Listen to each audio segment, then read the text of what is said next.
past, patiently waiting, I'm passionately smashing every expectation, every action's an act of creation. I'm laughing in the face of casualties of sorrow. For the first time I'm thinking past tomorrow. So I'm going to take you back to 2009 when you performed at the White House Poetry Jam. You performed the first opening number.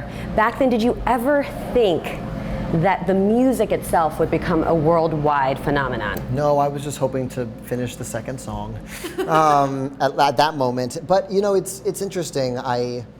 In retrospect, it's so crazy that I even did it. You know, they'd asked me to perform something from In the Heights, which is my show that was running on Broadway, and I said to myself, I've got this Hamilton 16 bars. You know, I'd be crazy not to try this if the opportunity to perform it at the White House. If it doesn't work here, it might not work. Right. So it was like, what better way to test the material? When the tickets were released for the Chicago Hamilton, the lines stretched for hours. I actually dressed up as Alexander Hamilton, by the way. Amazing. With the line.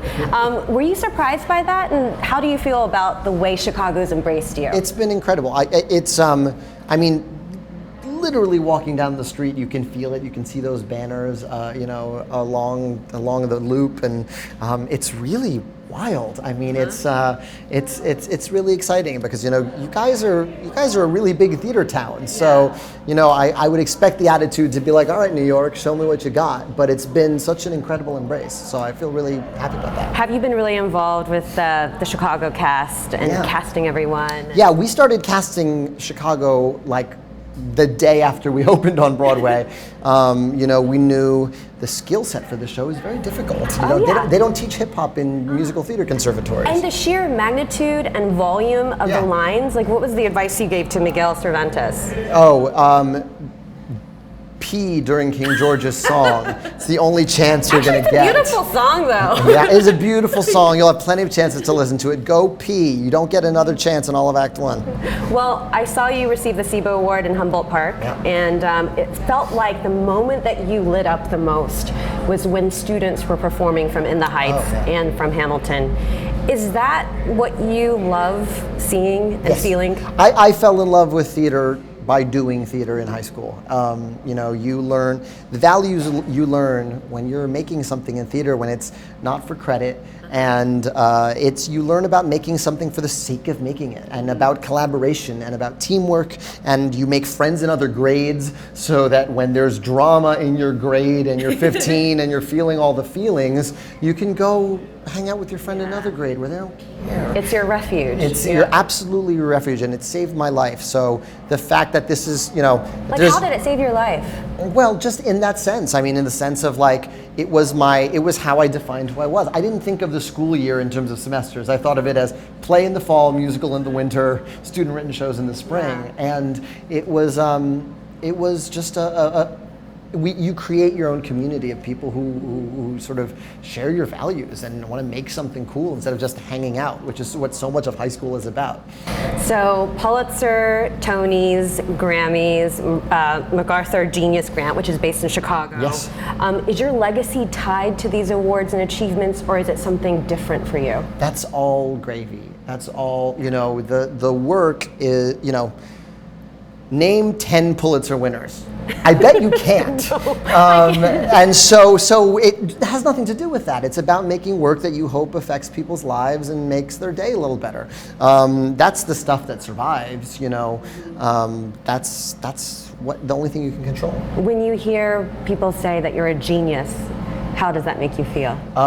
I can tell you the day they announced it, I got a lot of texts from my friends being like, there must have been a typo, surely they meant your wife. I was wondering what your wife says about this, by the way. Are you a genius to her? Because she's very accomplished too. She is very accomplished, and you know, I think for the first few days, if I had a good idea, I was like, well, you know, I am a genius. And she'd be like, oh, it's the worst thing they could have given you. So it gets me no currency at home. It doesn't get me out of washing the dishes. It doesn't get me out of walking the dog. It's just you keep going on with your life. Do you have to take out the trash? Yeah, I take out the trash. I take out the compost. I take out the recycling. I change diapers. You know, your life goes on. Yeah. Well, simultaneously, you have made American history cool on top of saving Alexander Hamilton's mug on the $10 bill. How do you feel about that? Well, I don't know that I saved it. I think Alexander Hamilton had a lot of patrons and a lot of people in his corner, and I think I just sort of nudged the conversation a bit. But that's, I mean, all that to say, it's been extraordinary. I mean, it's really the fact that Hamilton has jumped off the arts page and into sort of regular conversations. Crazy. Because of you, because of the reach of the musical and the music. Yeah, I think a big part of it is that when you buy that cast album, you get the whole show. Yeah. I mean, it's a sung-through musical, so it's you can have a way in and sort of cast it in your mind and stage it in your mind, even if you've never seen the show. What's the one lesson for folks that want to be like you? They want to create and actually have success with it as well. Get to work. Get to work and write and write and write. And you're going to write a lot of bad stuff. I wrote a lot of bad stuff, and then it slowly got better. Think of it as you're turning on a faucet. There's brown crap in the faucet before it's clear. You have to get all the brown crap out. I mean, you said that it felt like Alexander Hamilton was pulling at you from the past to tell his story.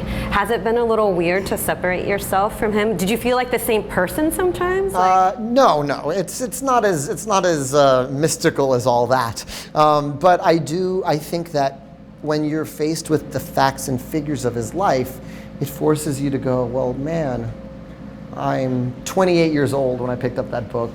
By the time he was 28, he'd already survived a war and survived his childhood and was already on his way to being a Treasury Secretary. So I've written one play. What am I doing with my life? So, I think that's the thing that people take away from the show is life is finite. What are you going to do with your time? Wow, and you're 36 and you have done plenty with your time. Well, I am in awe of you. Everyone is. Thank you so much. Thank you. Thank you. Awesome.